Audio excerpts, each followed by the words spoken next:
Mais non, parce que je suis en formation comme ça.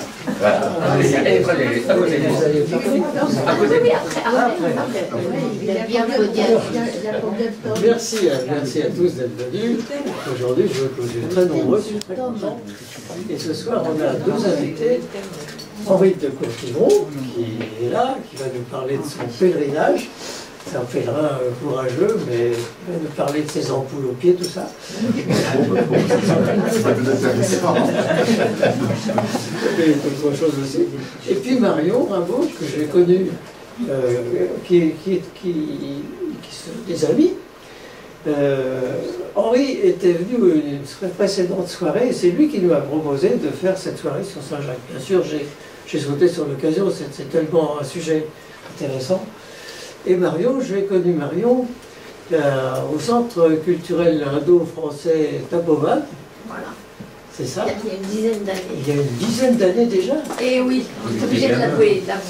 On a fait des cures ayurvédiques. Comme vous le savez, c'est la médecine traditionnelle indienne qui permet de rajeunir de 10 ans à chaque fois. Donc il ne faut pas en abuser. Trop alors. Et donc on a fait connaissance là-bas. C'est pour ça qu'on est en forme tous les deux d'ailleurs, n'est-ce pas? Et ben voilà, je crois que j'ai présenté mes deux invités, je vais leur laisser la parole. Peut-être que c'est une bonne... Donc je redis que c'est le carnet du chemin et c'est pas le carnet du pèlerin. Vous verrez pourquoi. Et Henri le redira. Et voilà, Henri va présenter son carnet. Et je l'ai feuilleté naïvement. J'avais des préventions sur le pèlerinage de Saint-Jacques-de-Compostelle parce qu'on m'en avait parlé il y a déjà 40 ans. Les gens qui m'en avaient parlé n'étaient pas sympathiques. En plus, chaque fois leur expérience était des expériences plutôt baroques et douloureuses. Et je suis réconciliée avec le carnet du chemin grâce à Henri. Voilà. Très bien. Je voulais dire, l'envie de Truoc, c'est Courtivron. Quand tu vois à l'envers. Chinois. Ça fait un peu chinois, un peu vietnamien. On l'a reproché d'ailleurs. Donc vous voulez que je mette le truc. Alors, il y a ça, si vous voulez. En fait, le. Moi, je trouve pas dire un mot sur Courtivron. Je vais peut-être baisser le son quand même.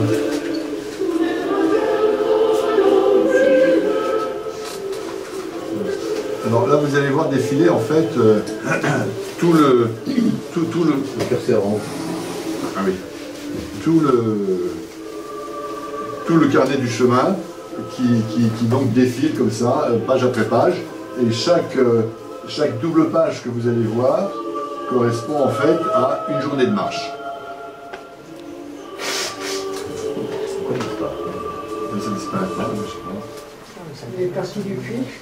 Voilà.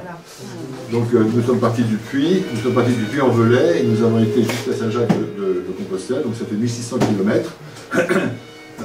Donc si vous voulez, ce que je vous propose, c'est peut-être de revenir un petit peu sur l'histoire du chemin de Compostelle et de l'histoire de Saint-Jacques, donc depuis le départ, pourquoi Saint-Jacques, pourquoi Compostelle, etc. Et ensuite on parlera peut-être plus précisément du pèlerinage lui-même.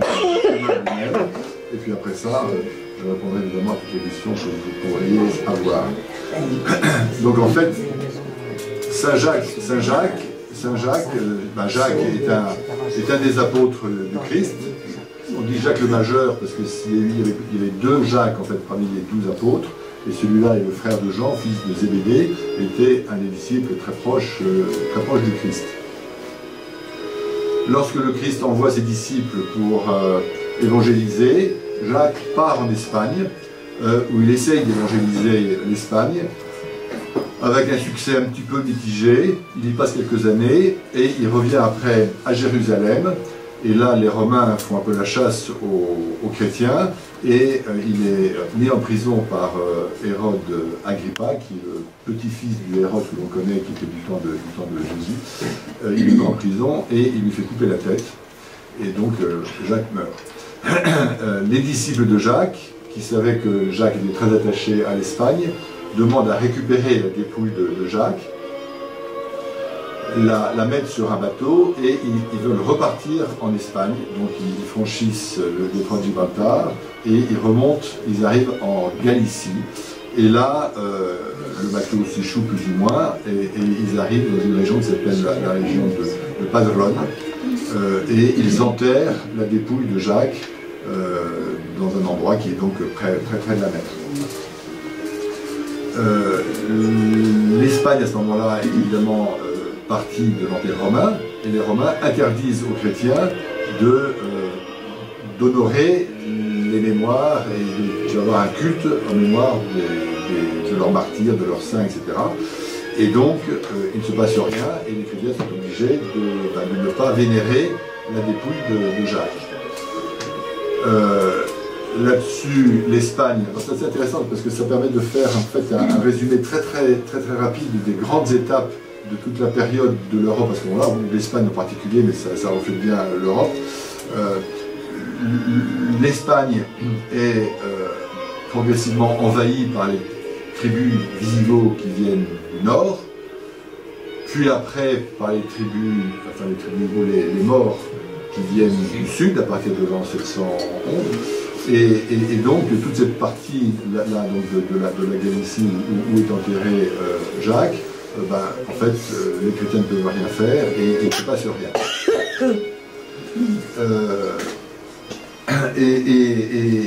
Et donc pendant 8 siècles il ne se passe rien.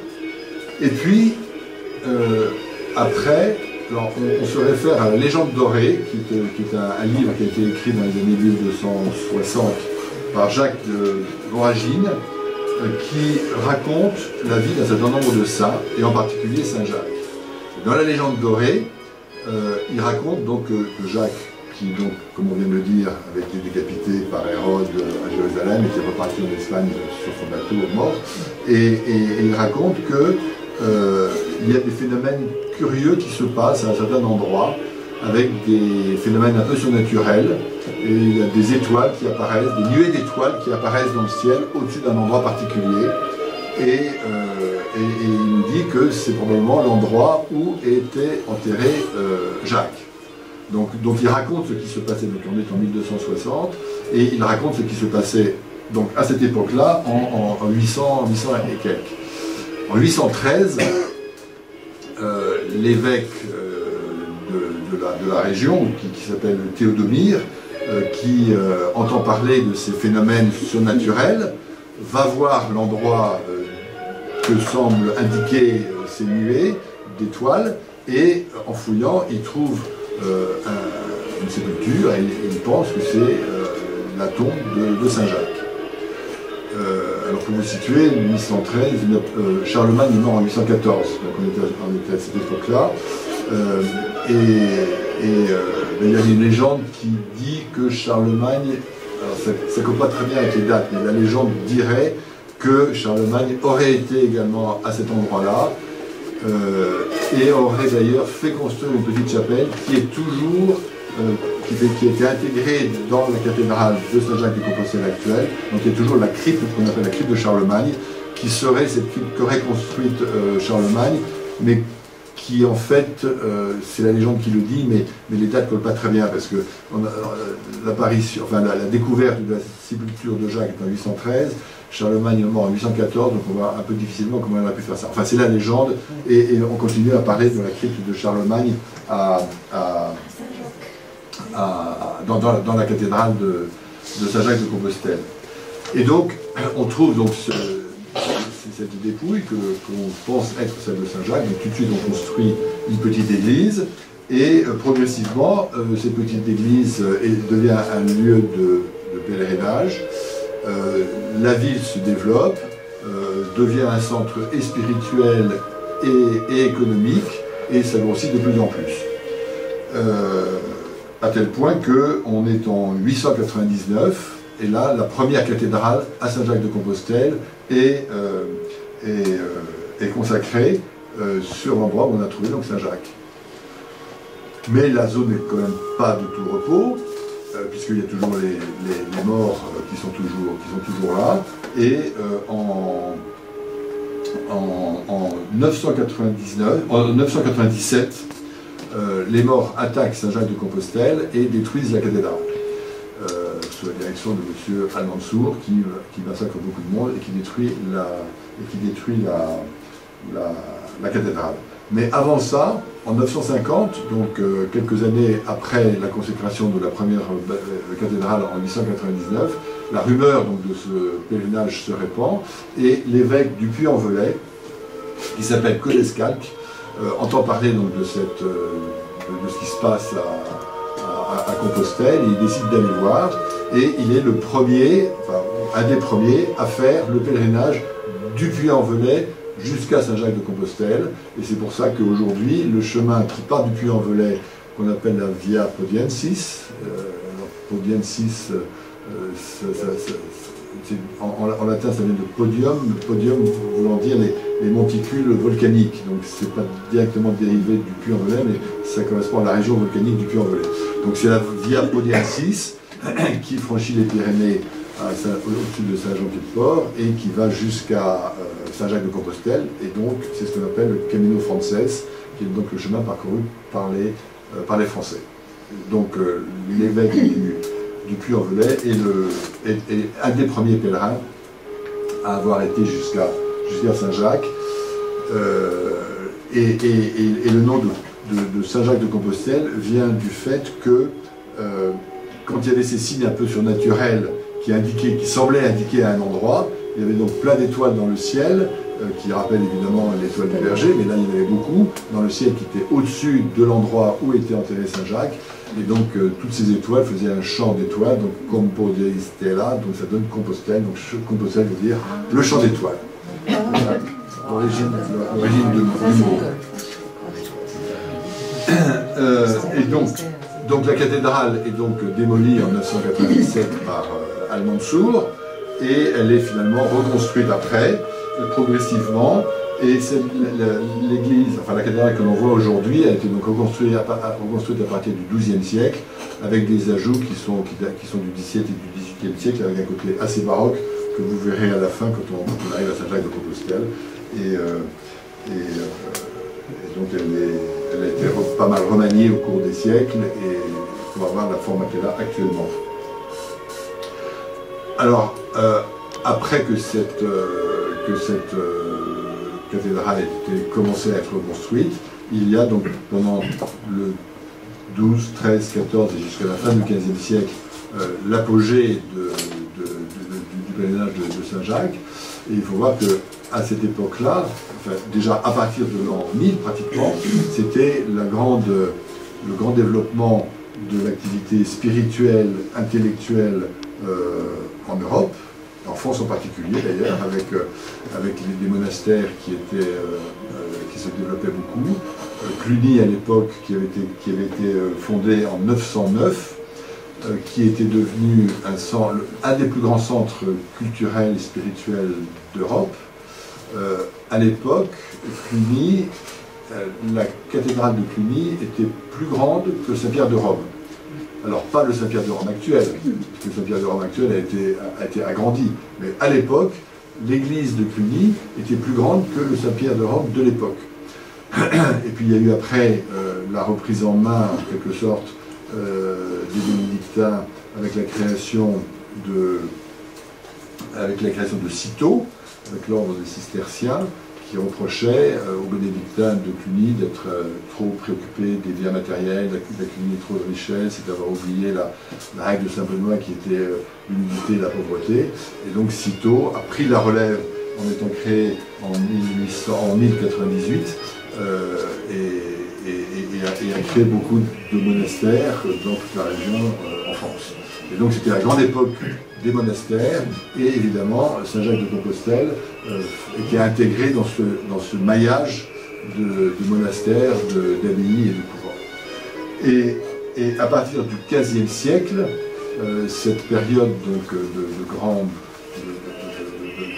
foi s'est un petit peu estompée, avec des tas d'événements politiques divers et variés. Alors ça va des guerres de religion avec les protestants, la réforme avec, par exemple, Louis XIV avait interdit aux Français d'aller en Espagne, parce que après la révocation de l'édit de Nantes, les protestants étaient partis beaucoup en Espagne, et Louis XIV voulait empêcher les Français de partir en Espagne, puisque c'était censé être des protestants, donc il avait interdit aux Français d'aller en Espagne. Donc évidemment, le pèlerinage de Saint-Jacques était un petit peu empêché en quelque sorte. Ensuite, il y a eu le siècle des Lumières, il y a eu la Révolution, il y a eu toute une période de grandes épidémies qui n'étaient pas évidemment favorables aux grands déplacements. Enfin, tout ça a fait que du XVe siècle, à partir du XVe siècle, le pèlerinage de Saint-Jacques est tombé un petit peu en désuétude, et jusqu'à finalement le début enfin pas le début d'ailleurs, jusqu'au milieu du XXe siècle, puisque c'est finalement à partir des années 1900, en gros des années 1980, que le chemin de Compostelle a repris. Pas tellement. En fait, on peut parler de quelques milliers. En 1990, il y avait, je vais vous donner les chiffres, en 1990, il y avait 5000 pèlerins qui arrivaient à Saint-Jacques-de-Compostelle. 5000. 1982, ça a eu évidemment un très gros coup de publicité avec le pèlerinage qu'avait fait Jean-Paul II à Saint-Jacques-de-Compostelle, donc les Journées mondiales de la jeunesse, etc. Donc ça a fait une énorme publicité. Vous voyez, donc on était à peu près moins de 2000 dans les années 80. On est passé, grâce à la publicité faite par, entre autres, le pèlerinage de Jean-Paul II, on est passé à 5000 à 90. Aujourd'hui, il y a eu évidemment un petit peu une baisse pendant les années 2020 et 2021 avec le Covid, mais aujourd'hui, on en est à 500 000. 500 000. 500 000. L'association des pèlerins de Saint-Jacques dit que si on prend une année maintenant, parce que les 500 000, ce sont les gens qui viennent pointer à Saint-Jacques-de-Compostelle pour avoir la Compostella, c'est-à-dire le certificat comme quoi on a fait ça. Alors pour avoir la Compostella, il ne faut pas forcément avoir fait tout le chemin, il faut avoir fait au moins 100, ou alors suivant qu'on est à pied ou en vélo, 100 ou 200 km. D'ailleurs, 25% des gens qui pointent à Saint-Jacques n'ont fait que 100 et quelques kilomètres. En particulier les Espagnols. En particulier les Espagnols, absolument. Mais si vous prenez une année actuellement, si vous prenez tous les gens qui sont en train de faire une partie du chemin de Compostelle, alors pas forcément, on va revenir dessus, pas forcément un des chemins balisés, mais qui partent de chez eux en se disant on va se diriger en direction de Tours ou du Puy-en-Velay pour faire le chemin. Tous les gens qui ont fait pendant une année un morceau de chemin pour rejoindre un des chemins principaux, on estime à 1 million de personnes. C'est colossal. Alors, ça dépend des saisons. oui, bien sûr. Oui, mais justement, vous avez beaucoup de gens qui sont, parce qu'ils viennent d'Allemagne, ils viennent d'Angleterre, ils viennent de partout. Et vous avez beaucoup de gens qui vont faire un petit peu, même en hiver, ils peuvent le faire. Mais il faut un tronçon, et puis ils arrêtent, et puis ils reprennent, etc. Donc 1 million de personnes qui sont, d'une façon ou d'une autre, sur une portion du chemin de Compostelle dans une année donnée. Donc c'est assez colossal. Et donc aujourd'hui, il y a 4 chemins principaux qui ont été recensés pour faire le chemin de Compostelle. Alors, tous les chemins, pas même Taran, ne peuvent mener à Saint-Jacques-de-Compostelle. Enfin, il y a 4 points de départ, ce que l'on voit d'ailleurs au début. Vous avez Tours, Paris, le Puy-en-Velay et Arles. Donc c'est 4 chemins, comme ça. Les 3 premiers se retrouvent dans le Pays Basque, à côté de Saint-Palais. Il y a une stèle d'ailleurs qui marque ça, qui s'appelle la stèle de Gibraltar, et qui franchissent les Pyrénées, donc à Roncevaux, au-dessus de Saint-Jean-Pied-de-Port, et la partie qui vient de Arles, qui passe par Toulouse, passe les Pyrénées, beaucoup plus à l'est, à son port, et rejoint après. Alors en Espagne, il y a également plusieurs chemins. Il y en a qui viennent du sud, donc on ne peut pas les faire en plein de France, mais de France. Il y a 2 chemins principaux. Le chemin qu'on appelle le Camino Frances, qui est donc le chemin qu'a fait Godescalc, l'évêque du Puy-en-Velay, qui passe par Burgos, Moissac, pas Moissac, Burgos, Léon, etc.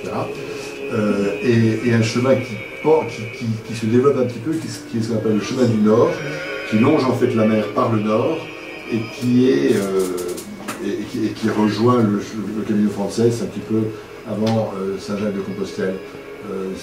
Certains d'entre vous ont dû lire le livre de Ruffin. Voilà, c'est Ruffin qui raconte ça. Lui, il a fait le chemin du Nord. Un livre de Saint-André qui est plus ancien, qui a écrit un très bon livre sur le chemin de Compostelle. Elle décrit le Camino Frances. Donc les différents chemins sont choisis celui qu'on veut, et puis ça dépend, en tout cas pour la France, ça dépend d'où on vient, si on est plus proche de Tours. Paris rejoint en fait soit la route de Tours, soit la route de Vézelay, pour descendre, tous les chemins convergent, pour franchir les Pyrénées, donc à Roncevaux, à Saint-Jacques-de-Port, sauf le chemin d'Arles. Voilà en gros l'histoire. Donc on voit que en fait il y a une grande période de blanc entre le début, donc 44, la mort de Jacques, et en gros l'an 800. Là il y a 7 siècles où il ne se passe rien, avec les invasions du nord par les Wisigoths, du sud par les Maures, et une période d'insécurité avec des luttes entre les différents envahisseurs, d'épidémies, etc. À partir de 800, Compostelle entre guillemets, se réveille jusqu'à la fin du XVe siècle. Après de nouveau 6 ou 7 siècles de re-sommeil, et puis ça se réveille aujourd'hui avec donc une croissance très importante du nombre de, je dirais pas de pèlerins, de marcheurs, parce que en fait dans les 500 000 personnes dont on a parlé tout à l'heure, il n'y en a que, alors c'est difficile à dire évidemment, mais un pourcentage assez faible. On parle de 10 à 15% de gens qui le font vraiment pour des raisons religieuses. Alors les autres raisons, ça peut être des raisons qui ne sont pas religieuses mais qui peuvent être spirituelles, intellectuelles, culturelles, sportives ou simplement touristiques. Et c'est pour ça que donc moi j'ai appelé mon carnet de notes, mon carnet de dessin, je l'ai appelé le carnet du chemin et non pas le carnet du pèlerin. Parce que, même si moi je l'ai fait plutôt en tant que pèlerin, mais je voulais m'adresser à tous ceux qui font ce chemin, qui ne sont pas forcément des pèlerins, et donc c'est le carnet du chemin et non pas le carnet du pèlerin. Voilà. Quoi vous dire d'autre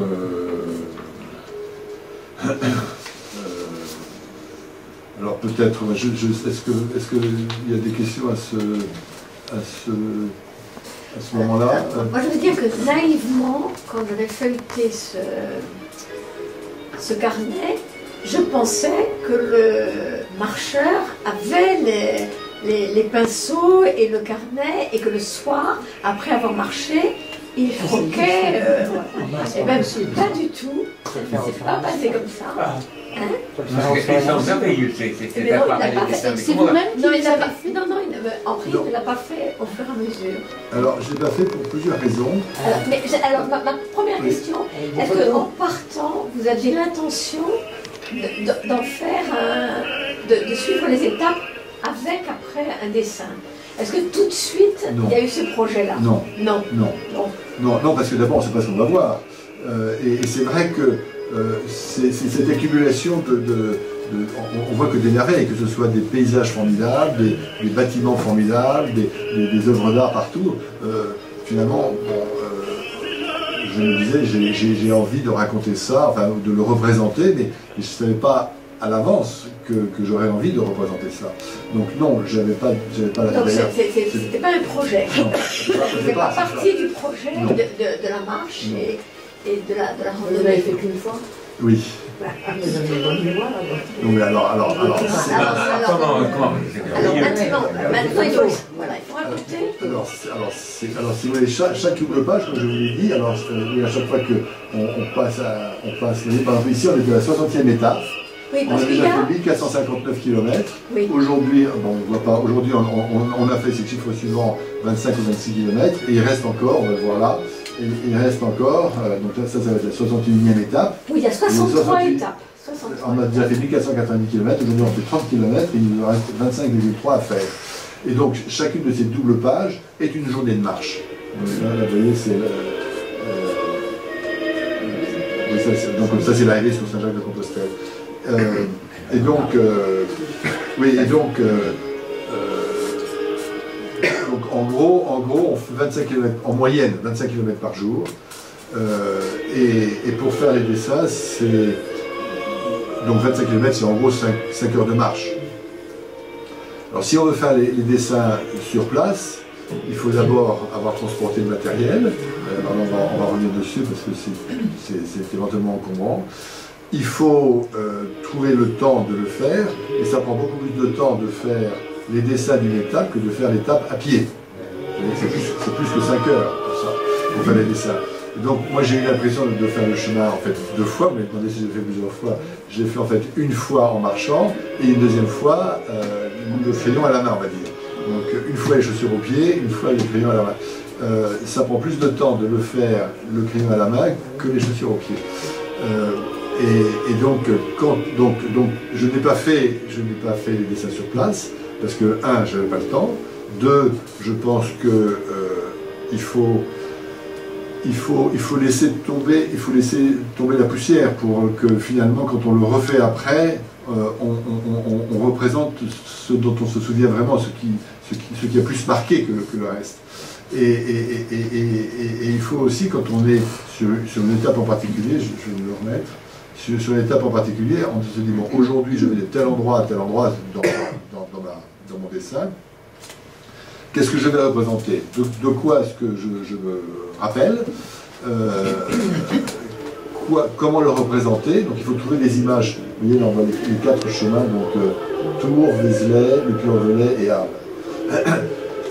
Donc qu'est-ce que je vais représenter? Comment je vais le représenter?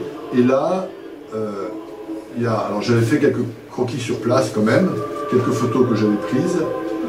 Je vais beaucoup sur internet pour trouver des images. J'ai beaucoup de guides où il y a de très belles photos. Et puis quelques-unes, je ne vous dirai pas lesquelles, mais qui sont simplement mon souvenir. Alors si vous me dites tel endroit, mais c'est pas exactement comme ça, c'est pas comme ça que moi je le vois, ben, vous avez raison, mais c'est comme ça que moi je me le rappelais. Donc, voilà, si vous les trouvez, bravo, mais je ne me souviens pas lesquelles c'est. Et donc, comme vous soulevez la question de transporter les pinceaux, les papiers, etc., donc c'est quelque chose qui est encombrant. Et ça, c'est un sujet qui est très intéressant parce que la question de savoir...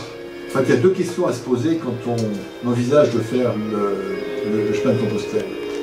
La première question, c'est est-ce que je le fais en une fois ou est-ce que je le fais en plusieurs fois? Alors, le faire en une fois, ça suppose de pouvoir mettre de côté 2 mois complets. Et 2 mois, c'est 2 mois, c'est-à-dire que 1600 km, à raison de 25 km par jour, ben, vous calculez, ça fait 8 semaines, donc ça fait 2 mois. Donc il faut pouvoir mettre 2 mois de côté. Et beaucoup de gens disent, ben, je le ferai quand j'aurai 2 mois à mettre de côté, et en général, si les gens qui disent ça, ils ne le font jamais. L'autre façon, c'est celle que nous avions choisie, c'était de dire, on va essayer de trouver 10-15 jours tous les ans pour le faire sur plusieurs années. Alors là, évidemment, c'est un petit peu plus compliqué, parce qu'il faut à chaque fois repartir, et puis l'année suivante, revenir à l'endroit où on avait arrêté l'année d'avant. Alors il faut prendre des trains, des bus, il faut se débrouiller un peu, c'est un peu plus compliqué, mais c'était la seule façon qu'on avait de pouvoir se libérer pendant 10-15 jours, et on l'a fait systématiquement pendant les grandes vacances, c'est-à-dire au mois d'août, ce qui n'est pas la meilleure saison parce qu'il peut faire extrêmement chaud, surtout en Espagne, mais voilà, c'est comme ça, on l'a fait donc sur une dizaine d'années à peu près, 10-15 jours par an, et c'était bien parce que finalement c'était un peu un rendez-vous annuel pendant, on l'a fait sur 10 ans, mais des années on n'a pas pu le faire, donc sur 13-14 ans on avait notre rendez-vous annuel tous les ans, on savait qu'il fallait repartir à Compostelle, continuer le tronçon et le chemin là où on l'avait laissé l'année précédente, et c'était donc C'était donc un peu plus compliqué, mais c'était un rendez-vous qui était très, très motivant chaque année. Ça, c'est la première question, donc en une fois ou en plusieurs fois.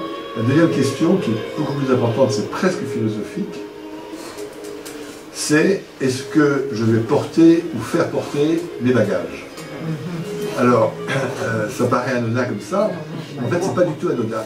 Parce que c'est vrai que, au fur et à mesure que la clientèle s'est développée, il y a des sociétés de portage qui se sont organisées, et vous pouvez arriver avec votre sac qui pèse 3 tonnes, et vous avez quelqu'un qui va vous le prendre à votre hôtel, et vous l'apporter à l'étape suivante où vous arrivez le soir.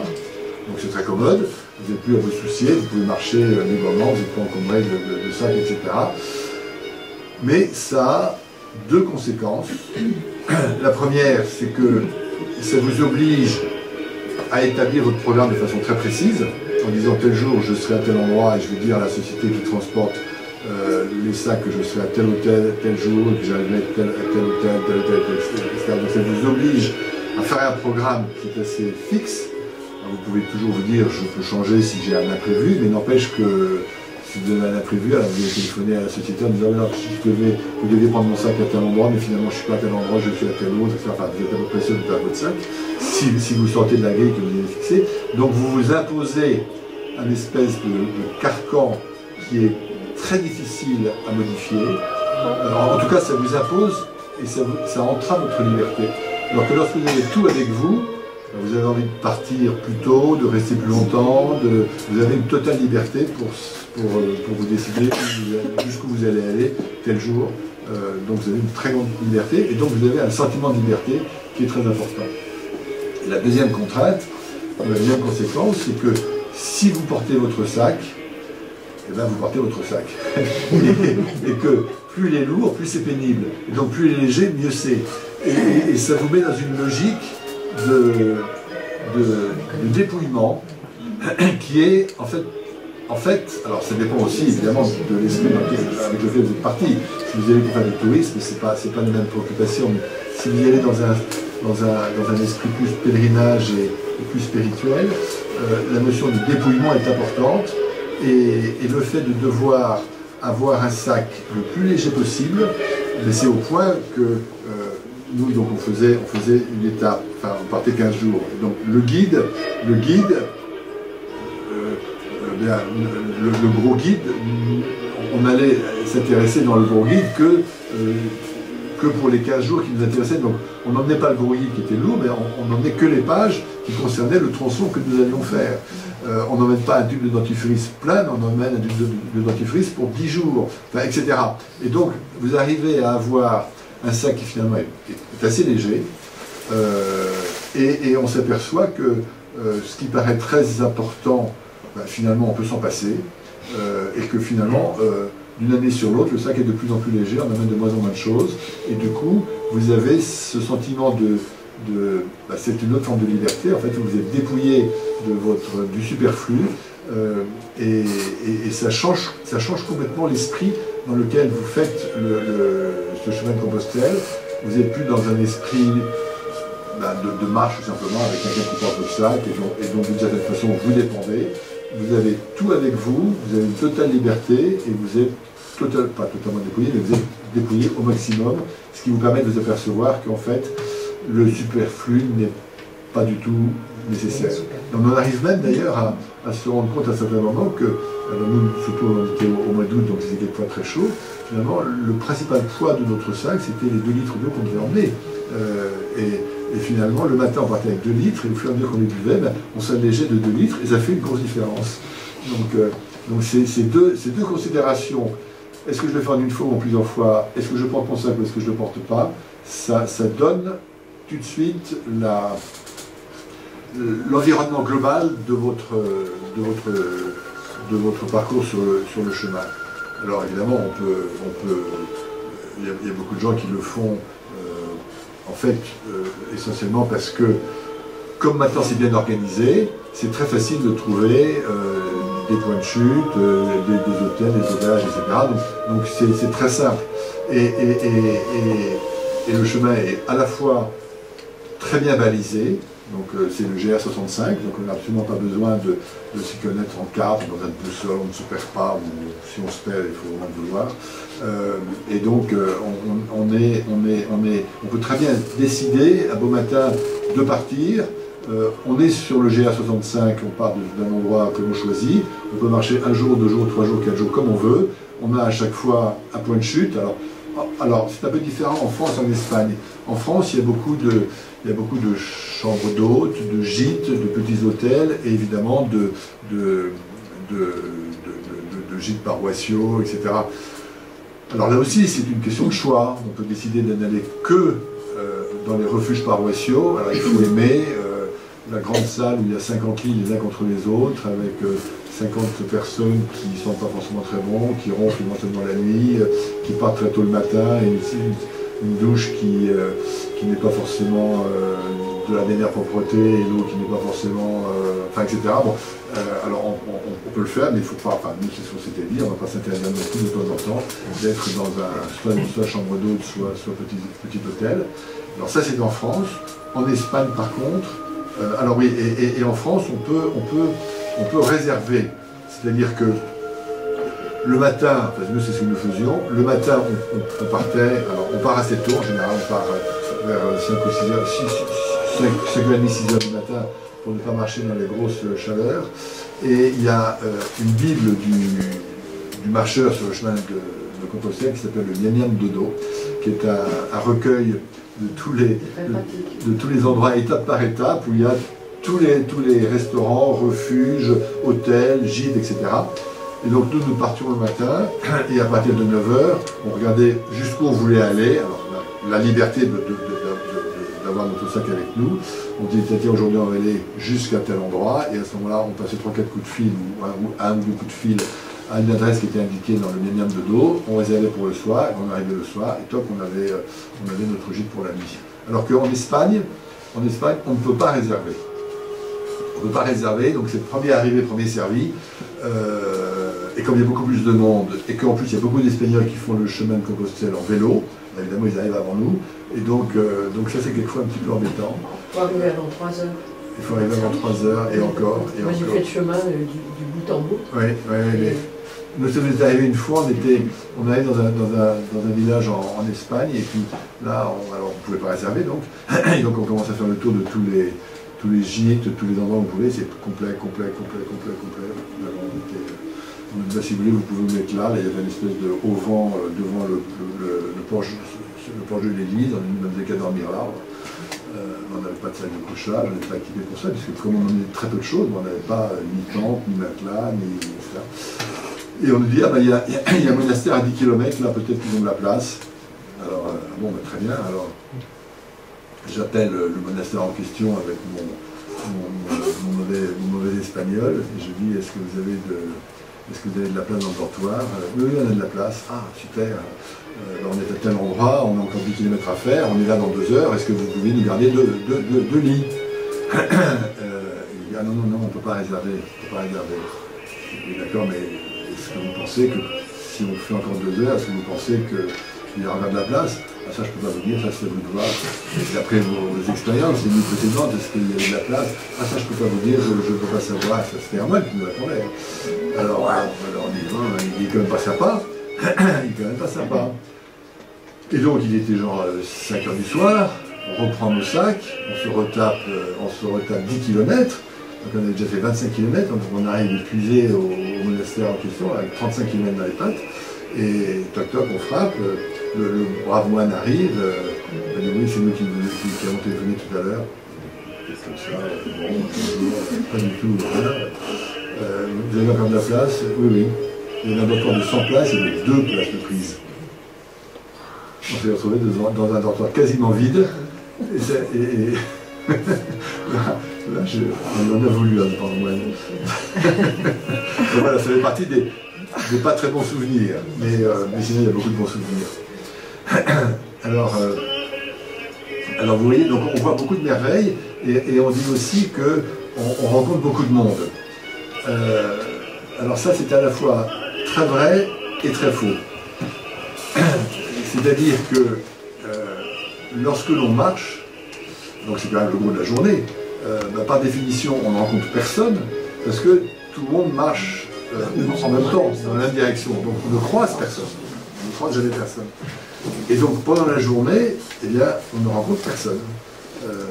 Alors quelquefois vous vous faites doubler, mais si les gens vous doublent, c'est pas pour engager la conversation avec vous. Si vous voulez doubler, c'est pas pour engager la conversation avec ceux que vous doublez. Donc vous marchez, vous êtes dans vos pensées et vous ne rencontrez personne.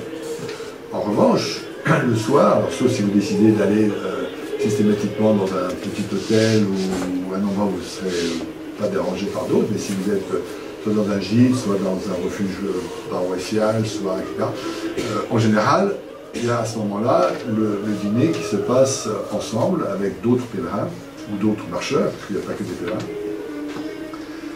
Et à ce moment-là, il y a une expérience assez intéressante qui est que vous vous retrouvez autour d'une table, on va dire de 10 personnes à peu près, et vous êtes avec des personnes que vous ne connaissez pas, a priori, sauf si vous êtes venu en groupe évidemment, mais si vous n'êtes pas venu en groupe, vous êtes à table avec des personnes que vous ne connaissez pas et dont vous ne savez absolument rien. Et c'est une expérience assez étonnante où c'est, je pense, une des rares ou une des seules occasions où vous pouvez être à table pour passer 1 heure ou 1 heure et demie, ou pendant un dîner qui se prolonge éventuellement un petit peu, avec des gens dont vous ne savez strictement rien. Vous ne savez pas si la personne qui est en face de vous, c'est un cadre d'entreprise, ou un ouvrier, ou un chômeur, ou un poète, ou un je sais pas quoi, enfin vous ne savez rien. Parce que tout le monde est habillé pareil. La seule chose que tous les gens ont en commun autour de la table, c'est qu'ils ont tous mal aux pieds. C'est le seul point commun. Mais sinon, vous ne savez absolument rien d'eux. Et vous ne saurez à la fin du dîner d'eux que ce qu'ils auront bien voulu vous dire, et ils ne sauront de vous que ce que vous aurez bien voulu leur dire. Et finalement, quand on y pense, il n'y a pas d'autre occasion comme ça. Vous êtes avec des gens dont vous ne savez absolument rien. Si vous allez dans une croisière, en montagne, vous allez... En randonnée sur plusieurs jours. Oui, mais vous n'avez pas... Dans les refuges. Oui, mais ce sont des gens qui sont tous fanats d'alpinisme. Non, parce que là, justement, les motivations sont très différentes. Les motivations sont... Vous allez avoir des gens qui sont aussi bien des illuminés des chrétiens fanatiques, etc., ou des gens qui n'en ont rien à faire, qui sont là uniquement pour le côté sportif. Donc vous avez un éventail, si vous voulez, de motivations qui font que vous avez en face de vous des gens qui peuvent être totalement différents. On avait raconté l'histoire, je ne sais pas si c'est vrai, mais en tout cas c'est amusant. C'est qu'un jour, il y avait, donc on se retrouve, il y a une dizaine de personnes qui se retrouvent comme ça à la table, et puis il y a quelqu'un qui dit, tiens, on ne se connaît pas, on va peut-être se présenter. Alors, moi c'est Gérard de Lyon, moi c'est Raymond de Toulouse, moi c'est Jules de Lille, moi c'est Jean d'Orléans, moi c'est Paul de Marseille, etc. Bon. Quelques jours après, ils se sont rendus compte que le Jean d'Orléans, c'était Jean d'Orléans. C'est drôle. Donc voilà, donc on se retrouve avec vraiment des gens, des rencontres totalement improbables, et du coup avec des sujets qui, dans la conversation, se développent, on ne sait absolument pas où vont mener les conversations, parce que les gens sont très très différents. Donc voilà, ça c'est sur les rencontres. Donc c'est à la fois vrai à l'occasion de ces rencontres au niveau des... enfin le soir dans l'Égypte, etc. Et c'est pas du tout vrai au niveau de la marche elle-même, parce qu'on ne rencontre personne. On ne croise personne. Alors, quelquefois on rencontre quelqu'un qui part, soit quelqu'un qui marche en boitant parce qu'il amène une arête, soit quelqu'un qui... Enfin bref, c'est très rare. On rencontre une ou deux personnes qui vont dans l'autre sens. Personne ne le fait dans l'autre sens.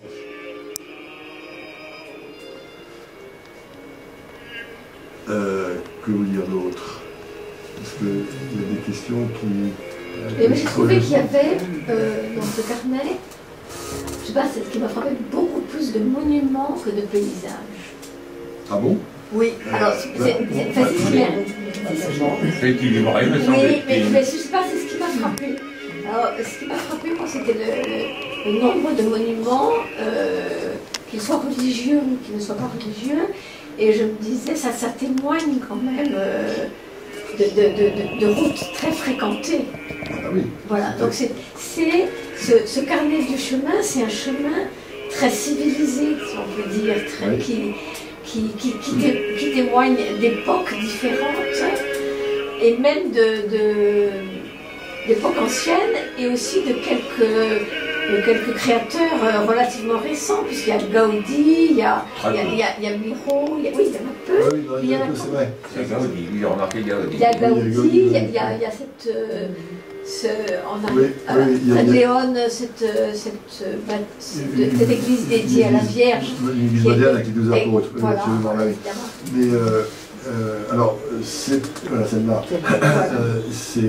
qui est très belle, mais effectivement qui est moderne. Mais alors, c'est peut-être les paysages, c'est un peu monotone. Enfin, à la fois ils ne sont pas monotones, mais en même temps, c'est ma naïveté, parce que moi je voyais des gens marchant, et je ne pensais pas qu'il y avait autant de monuments possibles. Parce que 1800 km, 1600 km, oui. Il peut y en avoir. Mais surtout que beaucoup ont été faits pour le pèlerinage. Il y en a qui ont été faits pour le pèlerinage. Bien sûr. Bien sûr. Par exemple, dans des merveilleuses aquarelles qui sont là, il y en a combien qui ont été faites exprès pour le pèlerinage, qui a débuté en 1980? Ah non, il a débuté il a redémarré en 1993. Mais entre 813, donc qui est la découverte, enfin, bon, ça entre guillemets, enfin, entre guillemets, donc on va dire entre 900 en gros et 1000 et la fin du XVe siècle, donc quasiment 1500, donc pendant 6 siècles, le pèlerinage était extrêmement actif. D'accord. Et il était en plus dans des conditions évidemment beaucoup plus dangereuses qu'aujourd'hui. Et donc beaucoup de bâtiments qui sont là, d'ailleurs vous les voyez qui sont fortifiés, là, vous voyez ici, voilà, c'est fortifié parce que c'était des époques où il y avait des brigands, il y avait des loups, il y avait une insécurité totale. Et donc et puis les gens le faisaient dans des conditions qui étaient quelquefois pas du tout faciles. Donc il y avait des hôpitaux, donc tous ces bâtiments ont été construits au cours de ces 6 siècles, ou 6 siècles en gros, pour être au service des pèlerins.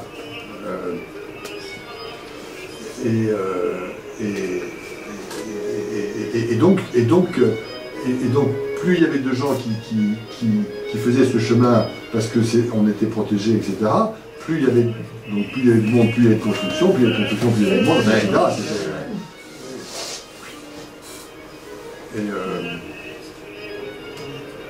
Moi, j'ai trouvé qu'il y avait beaucoup c'est naturel, beaucoup d'églises, beaucoup de... Alors, donc le chemin passe par tous ces endroits-là, puisque c'est en effet... Mais le chemin passe par ces endroits-là, parce que ces endroits-là ont été faits parce que c'était sur le chemin. Voilà. Attention, la poule et l'œuf. Bon. Oui. Mais vous savez, même maintenant, vous traversez, d'ailleurs je l'ai représenté à un endroit, vous traversez donc on est dans le nord-est, nord-ouest de l'Espagne. C'est une région qui est assez pauvre. Et en fait, le chemin de Compostelle est une activité économique quasiment essentielle dans cette région-là. Et vous avez des villages qui sont totalement en ruine. Il y en a quelques-uns, on peut en voir un peu plus loin.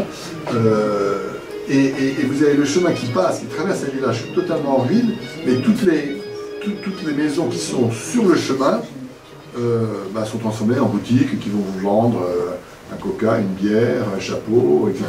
Donc là ça vit. Et vous faites 5 ou 10 mètres à gauche ou à droite, vous voyez que les maisons sont désertes et en ruine. Et il n'y a rien du tout. Et donc c'est vraiment le chemin. Et d'ailleurs, de temps en temps, on voit des panneaux avec marqué une flèche avec marqué à 500 mètres, gîte chez je sais pas qui, excellent accueil, bonne cuisine, etc. Personne n'y va. Parce que vous n'allez pas faire 500 mètres, vous êtes en train de faire vos 25 km par jour, vous n'allez pas faire vos 500 mètres que vous apercevoir que le gîte finalement n'est pas si bien que ça, et que ça veut dire que vous allez faire 500 mètres pour y aller et 500 mètres pour revenir, ça fait 1 km. 1 km sur 25 km, ça compte. Et donc vous ne le faites pas. Et donc si vous n'êtes pas sur le gîte lui-même, vous n'avez aucune chance si vous voulez vous lancer dans l'activité de gîte sur le chemin. Il faut vraiment être sur le chemin et pas à 1 ou 2 km. Alors là, vous voyez qu'une fois qu'on est arrivé à Saint-Jacques-de-Compostelle, on est à peu près à 80 km de ce qu'on appelle le Finistère, donc qui est la fin de la Terre, qui est tout à fait l'équivalent du Finistère en Bretagne. Et là, la tradition veut qu'on brûle ces vêtements en signe de dépouillement, on brûle tout ce qui correspondait à la vie d'avant et on repart avec de bonnes intentions sur une nouvelle vie débarrassée du superflu et des mauvaises habitudes. Voilà. Alors, vous pouvez... J'ai une question quand Oui. même. Vous n'avez jamais pris de photo? Assez peu, à dire. Ouais. Parce que c'est quand même le meilleur moyen pour se souvenir. Oui, mais... Et de prendre les endroits où on est passé. Oui, mais moi j'ai trouvé que c'était mieux comme ça. D'accord, oui, non, mais c'est un choix. Mais c'est vrai, oui, non, mais vous avez raison. Mais vous savez, oui. Non, mais c'est un choix. Oui, oui, non, mais c'est un choix, mais vous avez effectivement des gens qui ont l'habitude de prendre systématiquement des photos.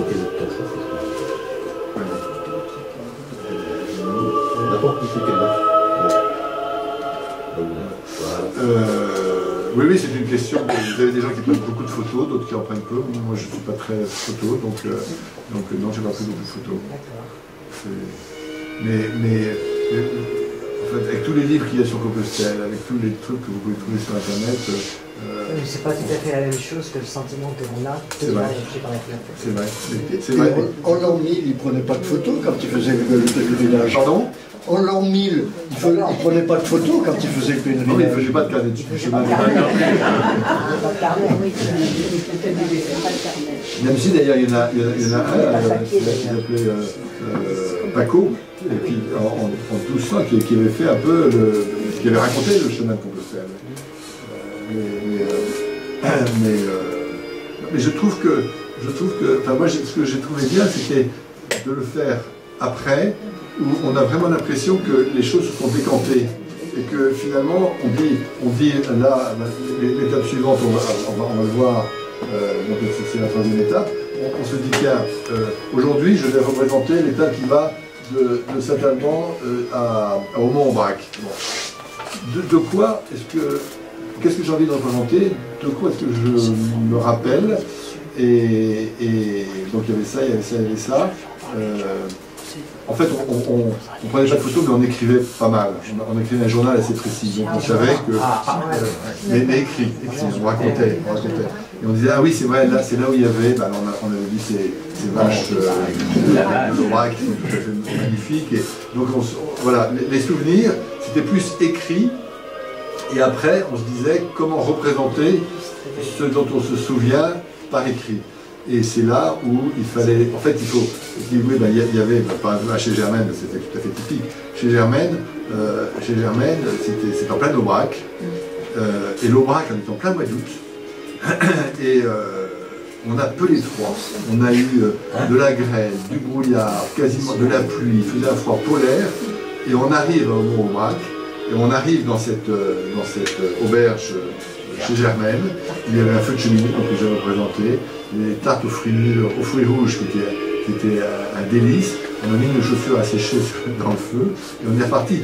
Et donc bon, j'aurais pu prendre une photo de chez Germaine, mais c'est ça qu'on avait envie de représenter parce que c'était un vrai souvenir.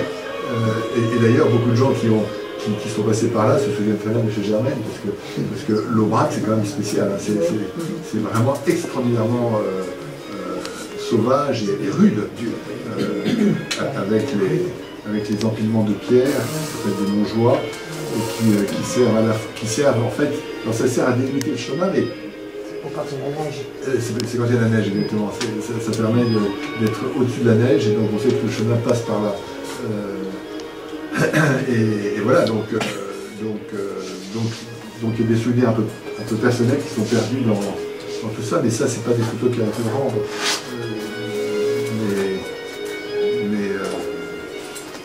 voilà, c'était trouver ce qui nous avait le plus marqué pour chacune de ces étapes. Quelles sont les générations qui font le chemin? Alors, en fait, il y a toutes les générations. Il y a beaucoup de gens justement qui se sont posés avant la question de savoir si je le fais en une fois ou si je le fais en plusieurs fois. Et alors je vous ai dit tout à l'heure que ceux qui disent je le ferai en une fois quand j'aurai le temps, en général ne le font pas, c'est pas tout à fait vrai quand même, parce qu'il y a quand même beaucoup de gens qui, à l'occasion de leur départ à la retraite, arrêtent de travailler, prennent 2 mois pour faire ça, et après font leur activité de retraite. Donc c'est vrai qu'il y en a pas mal comme ça. Enfin, en pourcentage, je ne sais pas combien c'est, mais c'est vrai que c'est un schéma assez classique. Début de la retraite, on fait le chemin de Compostelle et après on va faire autre chose. Et puis sinon il y a vraiment toutes les générations. Et c'est on l'a vraiment... fait en 3 fois. 3 fois en France, on travaillait encore. Oui, Et quand on est parti à la retraite, on a fait le chemin espagnol. en un mois. Voilà, en Ouais. un mois et 5-6 jours. C'est ça. On Voilà. est allé jusqu'au bout. Oui. Tout à fait au bout. Oui. Alors nous on s'est posé la question, quand on est arrivé à Saint-Jacques-de-Compostelle, on se disait c'est dommage de ne pas aller à Finistère, mais c'est quand même 80 km, donc si on est à pied, 80 km aller-retour, ça fait quasiment une semaine de plus, on n'avait pas le temps.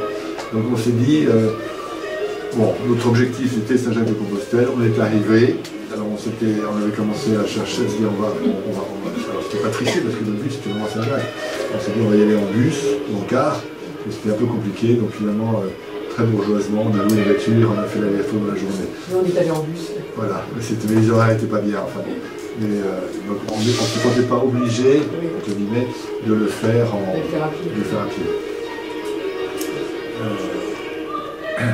Ça rappelle des bons souvenirs. Ça me rappelle de vos souvenirs, mais tant mieux, j'espère que vous avez fait le chemin du Puy-en-Velay. Oui, depuis le puits. Ouais, c'est ça, ouais. Donc, vous On a connaissez. fait le puits Conques. Oui, Et Conques, c'est vraiment c'est éblouissant quand vous arrivez. ouais, parce que c'était au fond, ouais, absolument au fond. Et on est reparti Conques la fois suivante. Ouais, Donc c'était bien de le revoir ouais, c'est super. avec des yeux différents. Ouais, ouais.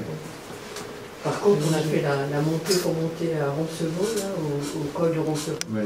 On a eu un vent et de la pluie. Ah oui, On ne voyait rien du tout. Oui, Et on ça se va. tenait, on était 2, on se tenait. ah oui, là ça monte beaucoup. Hein. Ouais. Ouais, oh là là.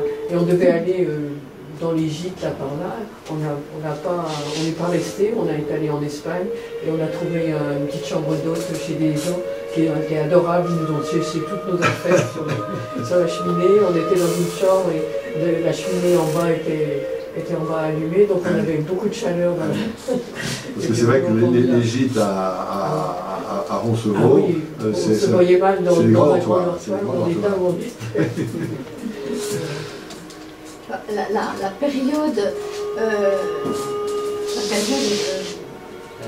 musulmane, la période où il y avait les morts, est-ce que les pèlerinages chrétiens étaient, j'allais dire, un peu cachés, un peu...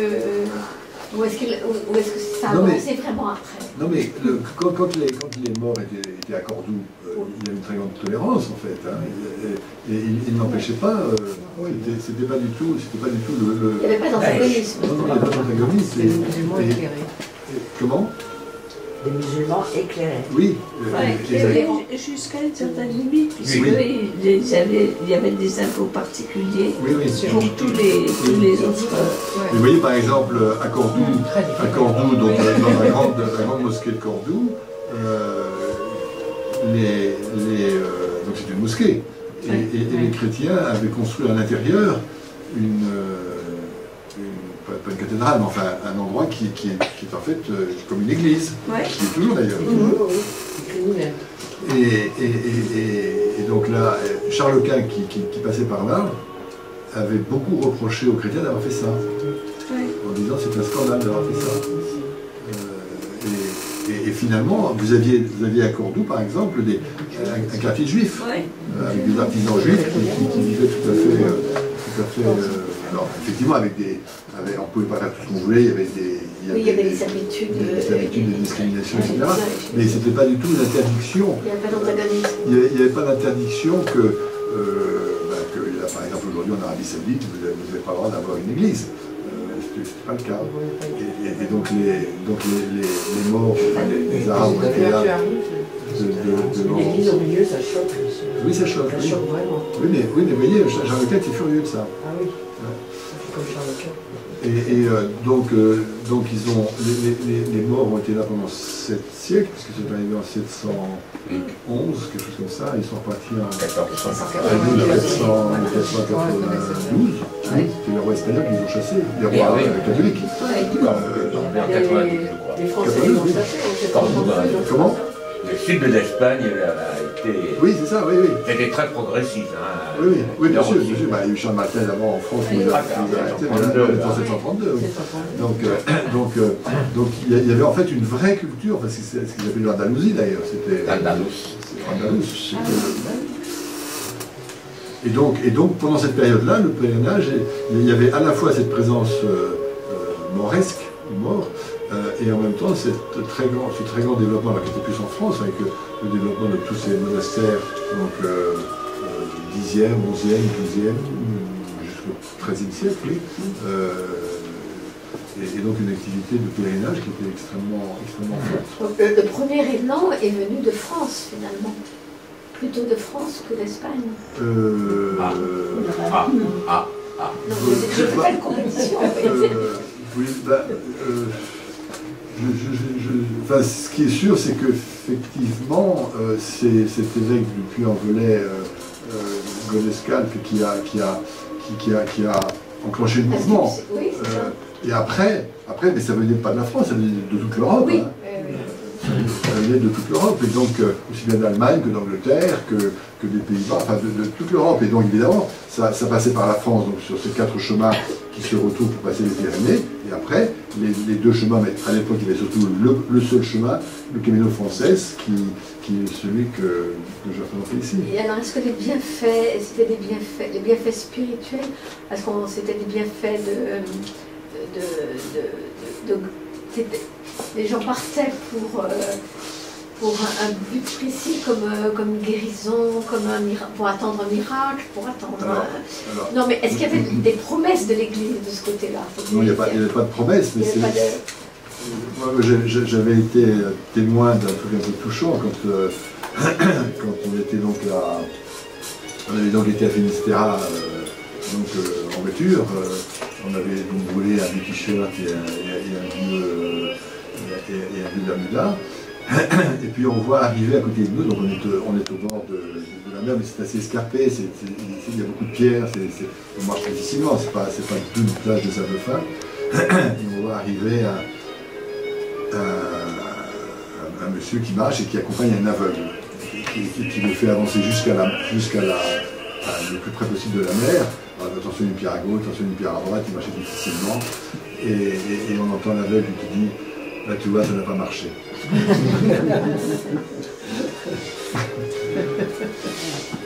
Et donc, des miracles, je ne sais pas. Oui, non, mais là c'est une attente personnelle. Oui. Et parce que quelquefois, il y avait dans les pèlerinages, il y avait une femme stérile, on lui promettait la fécondité.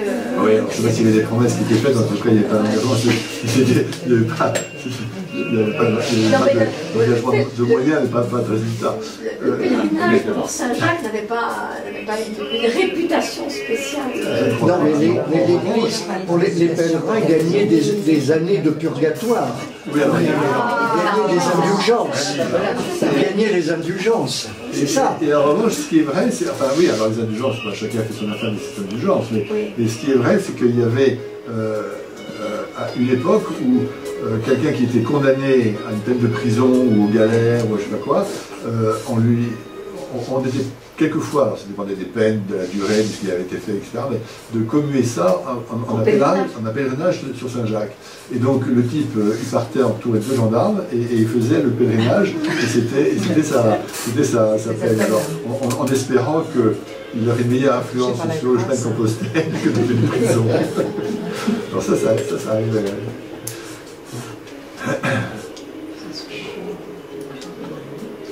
Et alors, Pardon? Je voulais poser une question par rapport à la coquille. Oui. Est-ce que ça a un aspect religieux ou... Je veux dire tous les pèlerins sont représentés avec des coquilles. C'est très intéressant comme question parce que effectivement on peut se demander pourquoi la coquille s'appelle la coquille Saint-Jacques. Alors là il y a plein d'explications. Oui. Moi celle que j'ai envie de retenir, c'est que en fait les coquilles Saint-Jacques aujourd'hui elles sont essentiellement en Normandie. La Normandie est d'ailleurs produit la moitié des coquilles Saint-Jacques qui sont produites en France, et la France est le deuxième consommateur de coquilles Saint-Jacques au monde, après les États-Unis. Mais il y en a d'autres, il y a les mêmes coquilles au pied du Mont-Saint-Michel, et il y en avait également donc, en Galice, donc à Finistère. Et donc, vous aviez en fait des pèlerins qui venaient aussi à Saint-Jacques-de-Compostelle par la mer. Oui. Et donc, ils arrivaient sur les plages de Galice, et là, il y avait des coquillages, et ils les ramassaient. Et puis, ils allaient 80 km, non pas en louant une voiture, mais ils faisaient 80 km pour aller jusqu'à Saint-Jacques, et ils avaient des coquilles. Et assez rapidement, ces coquilles, les pèlerins, alors soit les cherchaient en allant jusqu'à Finistère, soit assez rapidement les achetaient à Saint-Jacques-de-Compostelle, parce que d'une part, la coquille Saint-Jacques est assez symbolique. C'est la marque, c'est le signe de l'amour, hein, avec la naissance de Vénus de Botticelli qui sort d'une coquille. C'est la marque des mains aussi. Hein. Vous mettez vos mains comme ça fait une coquille Saint-Jacques. Donc c'est plein de symboles en fait. Et même en dehors de la religion chrétienne, on retrouve des coquilles dans plein de traditions antérieures ou des civilisations différentes. Et donc cette coquille, les pèlerins la prenaient et elle leur servait à plusieurs choses. D'abord, elle leur servait à boire. Donc, boire dans une fontaine, dans une coquille, c'est très commode. Elle servait à dire je suis un pèlerin. Et dans cette période, en fait, où il y avait beaucoup d'insécurité, beaucoup de brigands, le fait d'avoir une coquille, l'uniforme du pèlerin, à l'époque, c'était le chapeau à large bord, le bâton qui permettait ce bâton ferré qui permettait de se protéger, de se défendre des chiens, des loups, des brigands, etc. La pèlerine, donc qui porte bien son nom, et la coquille. Et donc la coquille servait un petit peu de preuve et de laisser-passer. Vous arriviez dans une auberge, vous aviez une coquille, vous étiez un pèlerin, donc vous n'étiez pas un brigand. Alors vous diriez que les brigands pouvaient mettre une coquille aussi. Ça servait un peu, et je trouve ça assez intéressant de pouvoir dire que finalement, la coquille était un peu l'ancêtre de la crédentiale. La crédentiale qui est un papier que les pèlerins ont et qui se fait tamponner à chacune des étapes, ou dans les églises, il y a à chaque fois un tampon, et on a un tampon pour dire je suis passé à tel endroit, à telle date. Donc la coquille, c'est un petit peu ça. Ça servait donc à la fois utilitaire pour boire, pour faire l'aumône aussi, un peu à laisser passer pour entrer dans les auberges, etc. Une preuve aussi, quand vous rentriez chez vous, on va dire, voilà, j'ai fait Saint-Jacques, j'ai d'ailleurs ramené une coquille, donc c'était une preuve que vous avez bien fait le pèlerinage. Donc c'est également peut-être l'ancêtre de la Compostella, qui est ce papier que l'on fait estampiller quand on arrive à Saint-Jacques-de-Compostelle. On doit prouver, grâce à la crédentiale, qu'on a fait le chemin, et c'est pour ça qu'on a droit à la Compostella si on a fait au moins 100 ou 150 ou 200 km, je ne sais plus, avant d'arriver. Donc quand il n'y avait pas cette Compostella, eh bien, vous aviez votre coquille Saint-Jacques qui vous donnait, qui prouvait que vous aviez fait le chemin. Et du coup, c'est devenu un peu un signe de ralliement. Cette coquille est devenue un signe de ralliement, et c'est pour ça que le terme de coquille Saint-Jacques n'est apparu qu'en fait au XVIIe siècle. Avant, on appelait ça, c'était la coquille, le peigne de la mer, enfin voilà, ça avait des noms divers et variés, mais ça ne s'est appelé coquille Saint-Jacques que à partir du XVIIe siècle. Mais toute la période avant, ça servait donc à la fois de crédential et de Compostela et utilitaire. Donc, et d'ailleurs, la coquille Saint-Jacques, c'est aussi un animal assez curieux parce que c'est pas du tout un animal inerte et en fait c'est un animal qui est donc c'est une double coque qui a des yeux, qui cherche sa nourriture, qui se déplace en émettant, enfin on voit claquer ces deux parties comme ça. Il y a des yeux qui sont tout sur le pourtour du bord de la coquille comme ça. Il y a plusieurs dizaines d'yeux en fait. Donc elle voit son environnement, elle s'adapte à son environnement, elle se nourrit. Donc c'est un animal qui n'est pas du tout juste comme une pierre. C'est un animal qui accessoirement est hermaphrodite aussi. Donc voilà, il y a toute une histoire de la coquille Saint-Jacques, à la fois dans le cadre du pèlerinage de Saint-Jacques de Compostelle, mais également en tant qu'animal, où c'est pas un animal banal en fait. Et alors vous évoquez des devoirs de Templiers. Oui. Est-ce que les Templiers défendaient les pèlerins Oui, les Templiers, ils avaient un rôle hospitalier. Et donc il y a plusieurs hôpitaux Templiers qui sont sur le chemin de Compostelle où ils accueillaient les pèlerins pour les héberger et pour les soigner. Donc c'est hospitalier au 200 du terme, hôpital et hôtel. Oui, il y en a plusieurs, oui. Oui, je ne pensais pas à Saint-Jacques de Compostelle en pensant aux Templiers. Je pensais surtout aux Templiers avec Jérusalem et... Les Templiers, ils ont été pas que... La couvertoirade. Comment? La couvertoirade. Oui. Les Templiers en France, il y en a beaucoup. Oui, non mais c'est bien sûr. maintenant. Non, mais c'était énorme. À l'origine, c'était pour défendre le temple de Jérusalem. Voilà, c'est ça. Après, oui, bien sûr. Ils ont eu ce rôle. De même qu'il y a des antennes de l'ordre de Malte, par exemple, qui, de la même façon, est un ordre hospitalier. Donc c'est d'abord soigner les gens. Et donc ils avaient beaucoup de clients parce que finalement, aujourd'hui on voit ça un peu comme une promenade facile, mais à l'époque les gens se faisaient attaquer, les gens se faisaient blesser, etc. Donc ils n'avaient pas des bonnes chaussures pour marcher, donc il y avait vraiment des besoins de soins hospitaliers importants. Et donc il y a des constructions qui allaient avec. Donc c'était en fait l'offre qui s'installait pour répondre à la demande.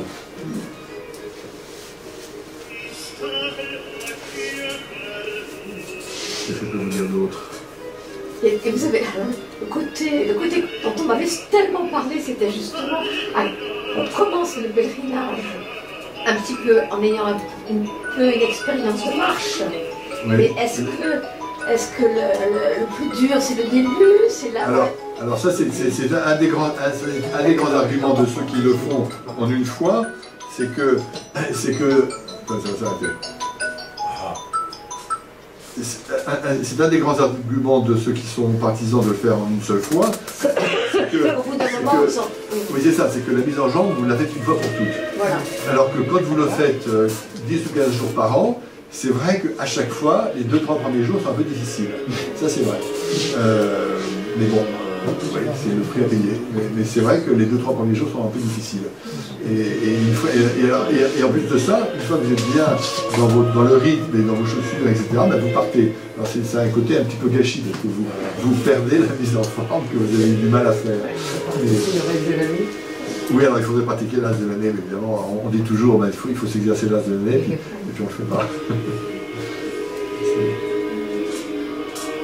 Et alors, ce qu'il y a bien, c'est que dans tous les gîtes, il y a des machines à laver. Donc vous n'avez pas besoin d'emporter tout un tas de... Oui, c'est ça. C'est pour ça qu'on a besoin de rien, de t-shirts. Nous, on l'a fait, on portait ça un jour porté. Voilà, oui. Comme ça, si un jour on a été coincé parce qu'il tombait les cordes, on a été obligé de rester dans l'état. On n'a pas pu aller ailleurs, donc autrement, il aurait fallu faire des arrangements.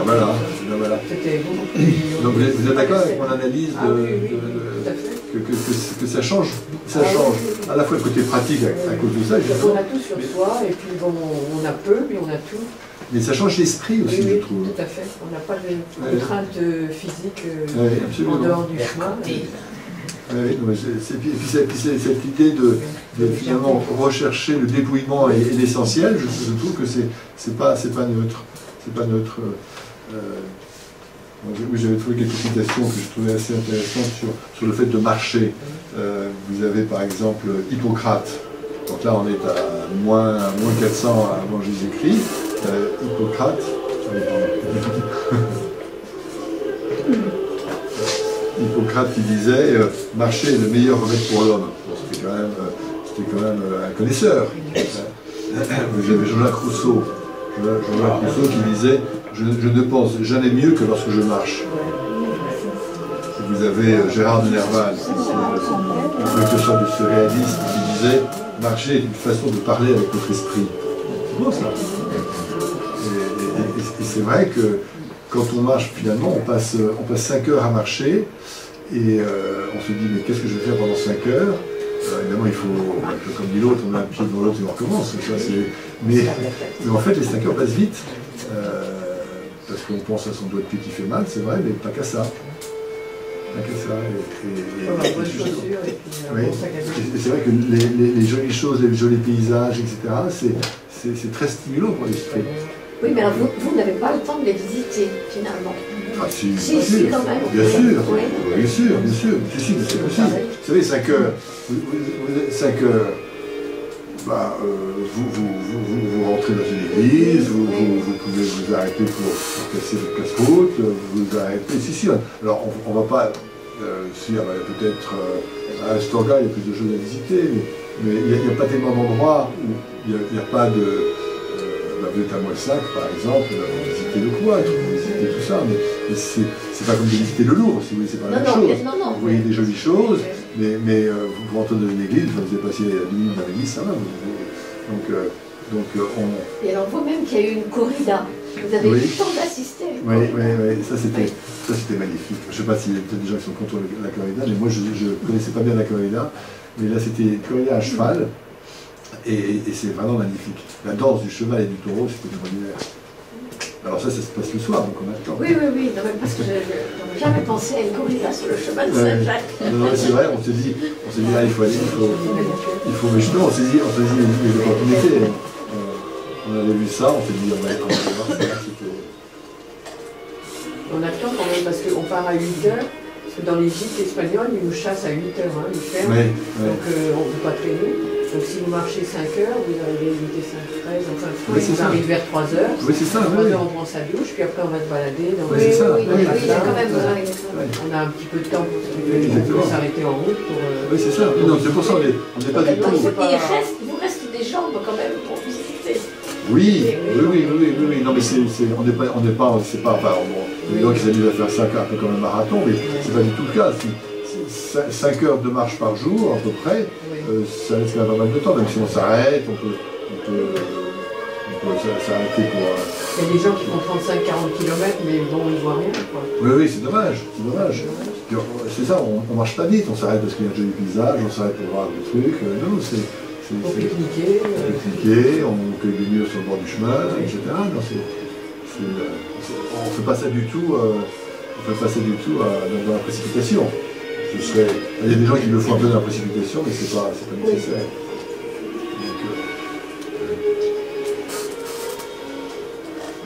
Je crois que vous avez apporté des livres. Pardon? Vous avez apporté des livres. Oh oui, ne vous inquiétez pas. On leur est dédicacé. Absolument. En tout cas, merci d'avoir...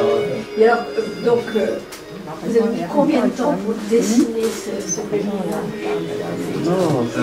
J'ai mis, je ne sais pas ça après le temps, mais ça m'a pris, on dépend 3 ans et demi. 3 ans et demi. Parce que ça prend beaucoup de temps en fait, ça prend vraiment beaucoup de temps. Enfin, de dessiner, mais ce qui prend... C'est la mise en forme, je pense, aussi le choix des... Oui, le choix, trouver les images, trouver les bonnes... parce qu'on a envie de le représenter, j'ai essayé de varier les modes de représentation entre l'encre, le crayon, et toutes les couleurs que vous voyez, c'est pas de l'aquarelle, c'est du crayon aquarellable. Donc que l'on peut faire soit tout seul comme là, soit avec de la plume comme vous voyez en bas à gauche, soit il n'y en a pas du tout, soit avec du crayon. Donc j'ai cherché à mélanger les systèmes de représentation pour pas que ce soit trop monotone, mais c'était un régal à faire.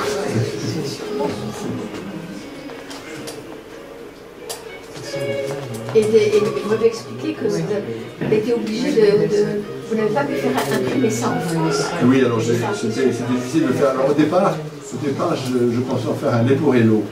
C'est-à-dire un leporello, c'est plutôt que ce soit des pages comme ça, c'est comme un accordéon, comme un accordéon, oui. Comme ça. Leporello d'ailleurs étant le nom de... oui, c'est ça. C'est parce que vous savez que c'est le valet de Don Juan qui vante les mérites de son maître. Voilà, Milletay. Qui vante les mérites donc, de son maître, de Gamavilla, et à un moment il sort de son plastron un papier et il lit le nom de toutes les conquêtes de son maître. Et c'est sous forme d'un leporello. Ça se défait comme ça, comme un accordéon. Choc, ça se défait comme ça. Et du coup, le mode de représentation ou de reliure en leporello, c'est un accordéon comme ça. Et alors, au départ, je voulais le faire comme ça, mais c'était très compliqué à faire. Mais il y en a quand même un exemplaire que je fais en leporello, mais ça fait 2 fois, ça fait une frise de plus de 40 mètres de long, donc c'est un petit peu long. Et du coup j'ai fait comme ça, mais c'était très difficile de le faire imprimer en France de façon un peu raisonnable au point de vue prix.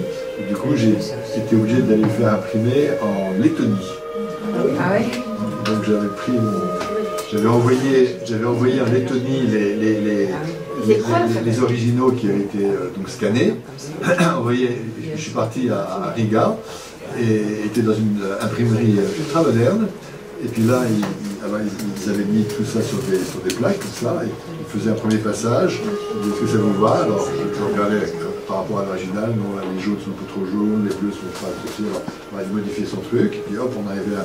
D'accord, hop, il fallait que je signais la feuille, et puis ça partait. Chaque feuille. Non, ils avaient regroupé ça sur une dizaine de grandes feuilles, comme ça. Donc il y a eu une dizaine de passages, en fait. Et c'était amusant, parce qu'après ça, on voyait, ça partait, et puis après, il faisait le montage en livre, comme ça. Mais un truc très très moderne en Lettonie. Et vous n'avez jamais eu envie de faire le portrait de quelques-uns de ceux qui marchent? Alors,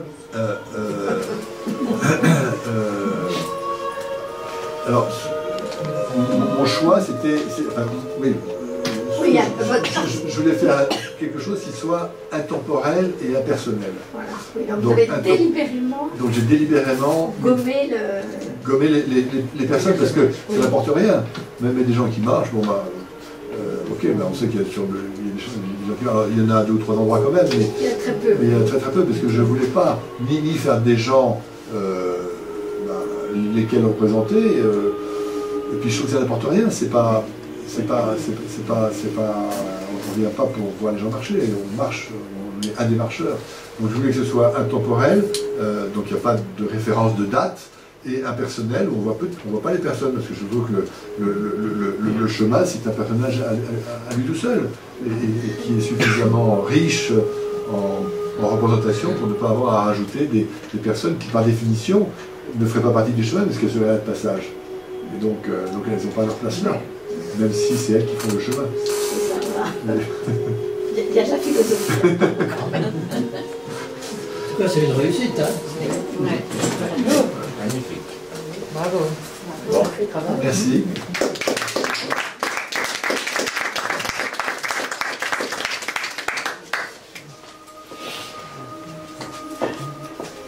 Alors pour ceux qui veulent l'acquérir, là, il en a apporté quelques-uns. Hein.